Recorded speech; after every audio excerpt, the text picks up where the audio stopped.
Hello hello students. BA second year में अपना paper first है, जिसके तहत आज अपन पढ़ेंगे खुलासा मुझे मेरे दोस्तों से बचाओ। मुझे मेरे दोस्तों से बचाओ सज्जाद हैदरी यल्दरम का लिखा हुआ बहुत ही मशहूर मजमून है। इस मजमून के ज़रिए अदीब ने अपनी जो ज़ाती ज़िंदगी थी उसमें उन्होंने जो भी उनके दोस्त और रफ़ीक थे तो उन सब से वो उनके सब के साथ रहते थे। उनकी खूबियाँ और ख़ामियाँ उन्होंने बड़ी नज़दीक से देखी और उस जिस ज़िंदगी को उन्होंने जिया उसको उन्होंने अपने कलम से उतार दिया। सज्जाद हैदरी यल्दरम का शुमार रूमानी अफ़साने निगारों में होता है। इनके मजमून में तंजो मज़ा होता है। तंजो मज़ा यानी किसी पर तंज करना, उसकी बुराई करना, सेटायर करना। मज़ा यानी खुश करना। मुझे मेरे दोस्तों से बचाओ मजमून एक मजमून निगार की शिकायत अहबाब से लिया गया है। यानी इस मजमून में जो अदीब है वो अपने दोस्तों की, अपने रफ़्क़ा की खूबियाँ और ख़ामियाँ को बयान किया है। इस सबक में उन्होंने दोस्तों की शिकायत भी बयान की है, उनकी चंद अवसाफ़ यानी उनकी जो चंद खूबियाँ हैं, अच्छाइयाँ हैं, उनको भी दिलचस्प पेराए में, सांचे में ढालकर बयान किया है। इस मजमून में उन्होंने ये बताने की कोशिश की है कि आम तौर पर ये माना जाता है कि जिसके दोस्त बहुत होते हैं वो खुशकिस्मत होता है, लेकिन इनकी राय में ये चीज़ सही नहीं है।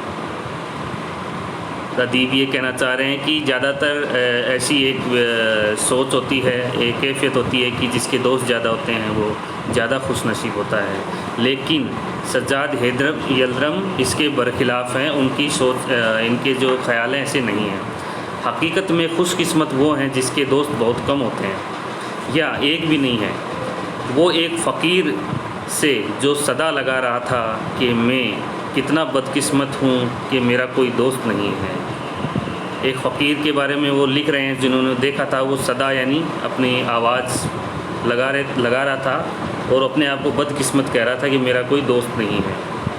ख़ुद को मुकाबला करते हैं। जिसके बहुत से दोस्त हैं वो मिसाल देकर ये बताते हैं कि इंसान को दोस्तों से किस कदर नुकसान पहुँचता है।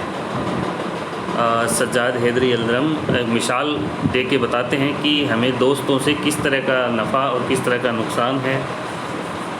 इस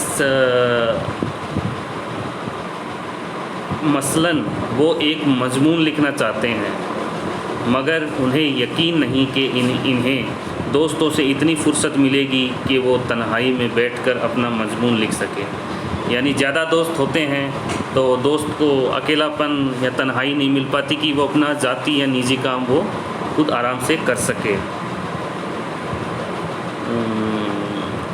इसका मतलब ये नहीं है कि इनके दोस्त इन्हें जानबूझकर नुकसान पहुंचाना चाहते हैं, बल्कि वो दोस्ती में या मोहब्बत में ऐसा काम करते हैं कि जिससे वो तो ये समझते हैं कि वो दोस्त की भलाई कर रहे हैं। यानी उनको दोस्तों को ये नहीं लगता कि वो उनका नुकसान कर रहे हैं, या ख़ुद को भी नहीं लगता, बल्कि कभी कभी ये लगता है कि वो उनकी भलाई कर रहे हैं, मगर हकीकत में इनके लिए नुकसान वो होते हैं। मसलन उदाहरण के तौर पर बता रहे हैं कि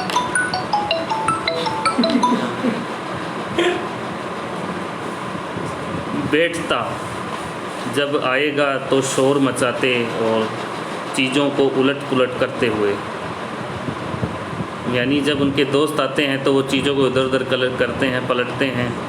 इसका आना किसी जल्जले से कम नहीं है, यानी एक तूफ़ान की तरह आते हैं, तूफ़ान की तरह जाते हैं।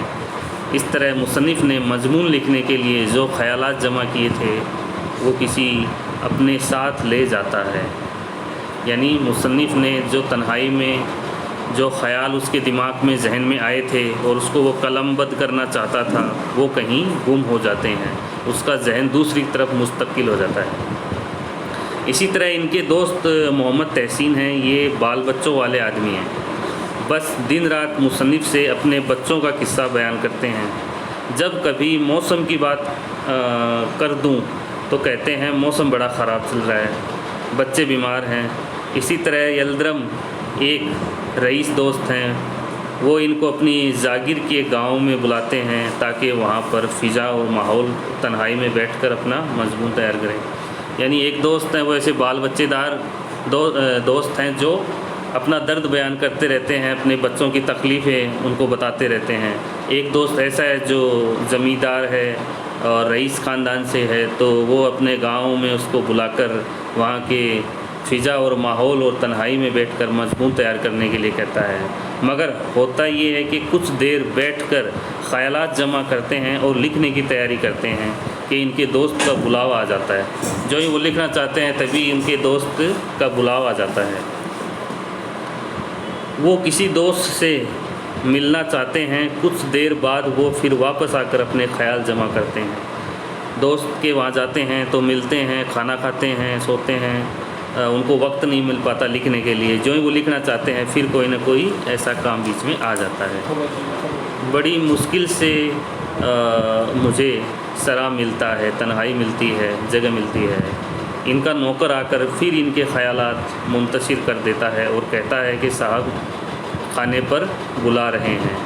यल्दरम परेशान होकर अपने रईस दोस्त को नाराज़ करके बल्कि इनकी दोस्ती की कुर्बानी देकर वहाँ से चले जाते हैं। यल्दरम इसी तरह अपने दोस्तों के बारे में बताते हैं जो इनके काम में मखल होते हैं। कोई मुकदमाबाज दोस्त है, वो मुकदमे की बात सुनाता है और जज साहब की तारीफ़ या मजम्मत के सवाल इसके पास कोई दूसरा मौजू ही नहीं होता। इन सब परेशानियों और दोस्तों की बेजा कदरदानी को बर्दाश्त करने के बाद सज्जाद साहब के दिल से यही आह निकलती है कि ये सब इनायत फरमा और खैर तलब हैं, मगर मैं अपनी तबीयत को क्या करूं। साफ साफ लफ्ज़ों में कहता हूं और इनमें से हर एक से कह सकता हूं।